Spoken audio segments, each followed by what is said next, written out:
প্রিয় ছাত্রছাত্রীরা, student life YouTube চ্যানেলে তোমাদের সবাইকে স্বাগত।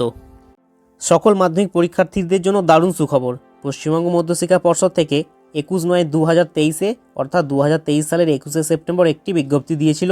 2024 সালে যারা রেগুলার পরীক্ষার্থী তাদের একটা গ্র্যান্ট বা অনুদান দেওয়া হবে।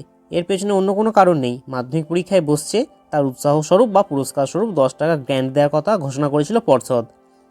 সেইটার পরবর্তী বিজ্ঞপ্তি আজ মধ্যশিক্ষা পর্ষদ থেকে দিয়েছে। বিজ্ঞপ্তিতে বলা হয়েছে এই সংক্রান্ত একটা পোর্টাল চালু হবে এবং সেখানে তথ্য দিয়ে আবেদন করতে হবে। যেদিন থেকে আবেদন শুরু হবে তারপর 45 দিন পোর্টাল অ্যাক্টিভ থাকবে, অর্থাৎ 45 দিনের মধ্যে আবেদন করতে হবে। পশ্চিমবঙ্গ মধ্যশিক্ষা পর্ষদ এই গ্র্যান্ট দেওয়ার সম্ভাব্য সময়ও বলে দিয়েছে। রেজাল্ট বেরোনোর পরপরই ছাত্রছাত্রীরা 10 টাকা করে গ্র্যান্ট পেয়ে যাবে। ভিডিওটি অবশ্যই বন্ধুদের শেয়ার করে দিও। স্টুডেন্ট লাইফ ইউটিউব চ্যানেলটি সাবস্ক্রাইব করে দাও এবং পাশে থাকা বেল আইকনটি প্রেস করে দাও। এর ফলে যখনই ভিডিও আপলোড করা হবে তখনই তোমাদের কাছে পৌঁছে যাবে। সবাই খুব ভালো থেকো, সুস্থ থেকো। টাটা।